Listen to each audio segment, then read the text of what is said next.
Hello guys, আজকে আমাদের কাছে একটা খবর আসে যে খবরটা খুবই ইন্টারেস্টিং হতে চলেছে। চলুন তাহলে পুরোটা শুনে নিই। প্রথমত খবরটা কি হচ্ছে, খবরটা হচ্ছে যে একটা নিউজ আউটলেট, যেটা হচ্ছে ইরানের ভিতরে, ইরানের একটা নিউজ আউটলেট, তারা ক্লেম করে, তারা দাবি করে যে ইরানের গভর্নমেন্ট, ইরানের যে আর্মি, ইরানের যে ডিফেন্স সিস্টেম, তারা দুটো ফাইটার জেটকে শটডাউন করেছে ইসরায়েলের দুটো ফাইটার জেট শটডাউন হয়েছে।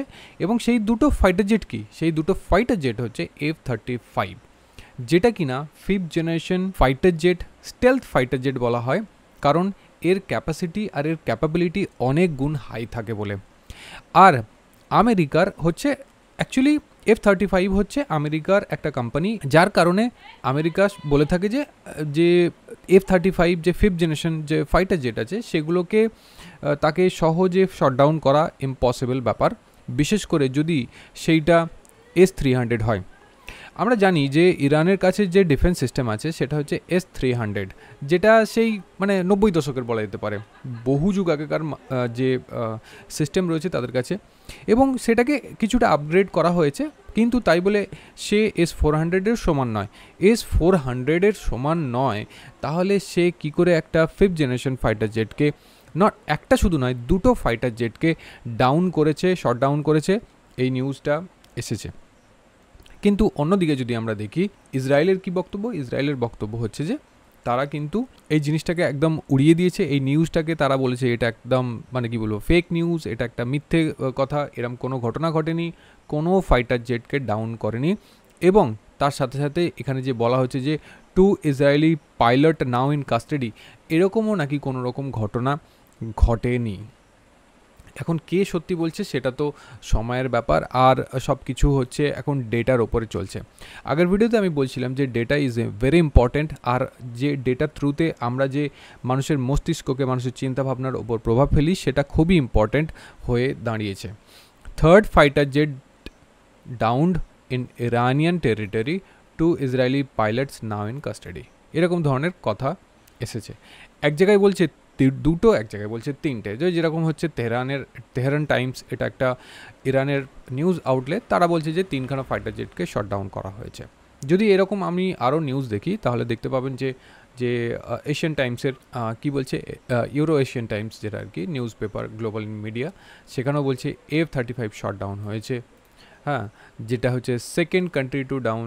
এবং শুধুমাত্র যে এটাই F-35-এর শটডাউন হয়েছে এরকম কোনো ব্যাপার না, এরকম ধরনের অনেক ধরনের খবর এর আগেও এসেছে বিভিন্ন জায়গা থেকে বিভিন্নভাবে, সেটা আমরা জানতে পেরেছি। তো যাই হোক, আমরা যে গ্লোবাল টাইমস, যেটা চায়নার একটা নিউজ আউটলেট, তো সেই চায়নার নিউজ আউটলেটও বলছে, তারাও ক্লেম করছে যে দুটো ইসরায়েলি জেটস ডাউন হয়েছে এবং যে পাইলট আছে সেই পাইলটকেও ক্যাপচার করা হয়েছে। কিন্তু ইসরায়েল রিজেক্ট করেছে এই রিপোর্টকে, তারা বলেছে এটা একটা বেসলেস, কোনো রকম তথ্য নেই। আচ্ছা, এটার জন্য যে শটডাউন করা হয়েছে সেই শটডাউনের যে ইমেজ, সেই ইমেজ কিন্তু এখানে কোনো রকম আমরা দেখতে পাই না। আচ্ছা, যদি এই যে ইমেজটা আমরা যদি দেখি, এটা কিন্তু একটা AI জেনারেটেড ইমেজ বলে ক্লেম করা হচ্ছে, কারণ এই ইমেজের সত্যতা কোনো রকম যাচাই করা যায় না, কারণ মাটিতে পড়ে আছে একটা মানে ফাইটার জেট যদি দেখেন, আর আশেপাশের যে গ্রাসগুলো যদি দেখেন, তাহলে কিন্তু সেরকম কিছু প্রমাণ পাওয়া যায় না যে এটা একটা রিয়েল ফাইটার জেট। বিকজ এই যে যে পরিস্থিতিতে রয়েছে, যদি লজিক্যালি আমরা ভেবে দেখি, তাহলে এখানে কিছু আরও ক্ষতিগ্রস্ত হতো। তার কারণ হচ্ছে এখানে যখন দুম করে তার উপর থেকে এসে পড়েনি কোনো অন্যভাবে, আর যদিও পড়ে থাকে তার কিন্তু ড্যামেজটা অনেক বেশি হয়ে থাকে, কোনো আশেপাশে যদি আপনি গ্রাউন্ড দেখেন কোনো রকম ড্যামেজের কোনো চিহ্ন নেই।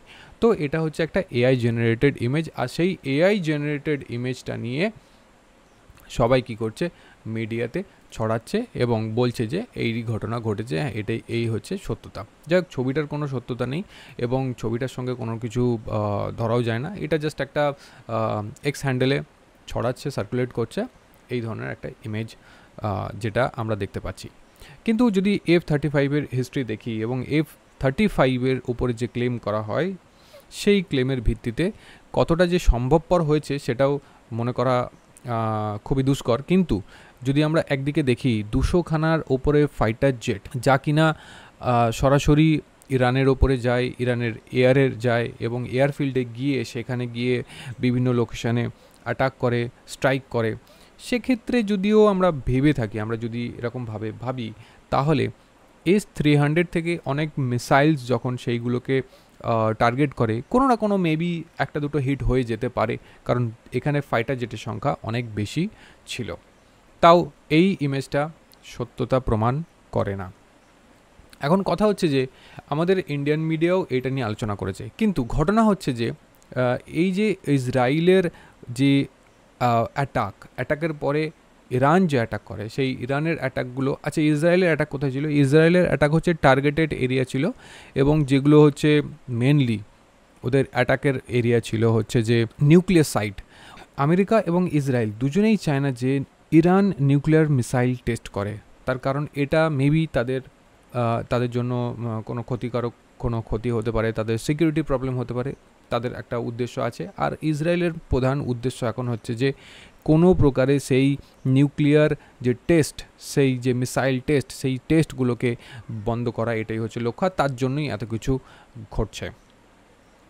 তো এই যে অ্যাটাকের পরে যখন ইসরায়েল ফার্স্ট টাইম অ্যাটাক করে, 200 জাহাজ নিয়ে যায় এবং সেখানে অ্যাটাক হয়, এবং তারপরে তাদের যে পাল্টা অ্যাটাক থাকে, ইরানের যে পাল্টা অ্যাটাক থাকে, সেই অ্যাটাকেরই কিছু ভিডিও আমাদের কাছে এসেছে। যদি আমরা এই ফটোটা যদি দেখি ফার্স্টেই, তো এই ফটোয় দেখতে পাবেন যে রাতের আকাশে, এটা হচ্ছে ইসরায়েলের এয়ারফিল্ড, যেখানে সেই আকাশে আপনি যদি দেখেন তাহলে কিন্তু মিসাইলের একদম ছড়াছড়ি। আর যে মিসাইল ইউজ করা হয়েছে সেটা হচ্ছে প্রত্যেকটা ব্যালিস্টিক মিসাইল, হাই স্পিড, এবং সেগুলোকে আটকানোও খুব মানে চ্যালেঞ্জিং ব্যাপার। S-400-এর জন্যও একটা চ্যালেঞ্জিং ব্যাপার। আমরা আমাদের ইন্ডিয়াতে যখন পাকিস্তানের সঙ্গে ইন্ডিয়াতে যখন একটা কনফ্লিক্ট হলো, তখন কিন্তু যে S-400 আমরা ইউজ করেছিলাম সেটা অনেকটাই একদম মানে কী বলে যে 99% পর্যন্ত কাজ করে দিয়েছে, 100%ই কাজ করে দিয়েছে, কোনো রকম আমাদের ক্ষতিগ্রস্ত কোনো এরিয়া হয়নি। কিন্তু এক্ষেত্রে ইসরায়েলের যে S-400 সেটা কিন্তু সব কিছু আটকাতে পারেনি, কারণ সবকটাই ছিল ব্যালিস্টিক মিসাইল, এবং তার জন্য কিছু যে মিসাইল সেগুলো কিন্তু সিভিলিয়ান এরিয়াতেই পড়েছে, সেটের ওপর পড়েছে, সেইগুলোই তারই ভিডিও আমাদের সামনে এসেছে। যদি ভালো করে দেখেন, এই যে মিসাইলটা এসে পড়লো, এটা কিন্তু একটা যে সিভিলিয়ান এরিয়া, এখানে প্রচুর মানুষ বসবাস করে, এটা একটা শহর, সেই শহরের ওপরে এসে পড়েছে এবং এতে ক্ষতিগ্রস্ত হয়েছে। তো এই নিয়ে আপনার কি মতবাদ রয়েছে সেইটা নিয়ে আপনি কমেন্ট বক্সে জানাতে পারেন। আরও ইনফরমেশান পেলে, আরও ইনফরমেশান আমাদের কাছে আসলে আমরা আপনাদের কাছে শেয়ার করব ভিডিও থ্রুতে, এবং গ্লোবাল নিউজকে আপনার কাছে নিয়ে আসবো বাংলা ভাষায়। আপনাদের সঙ্গে দেখা হবে নেক্সট ভিডিওতে। জয় হিন্দ, জয় ভারত।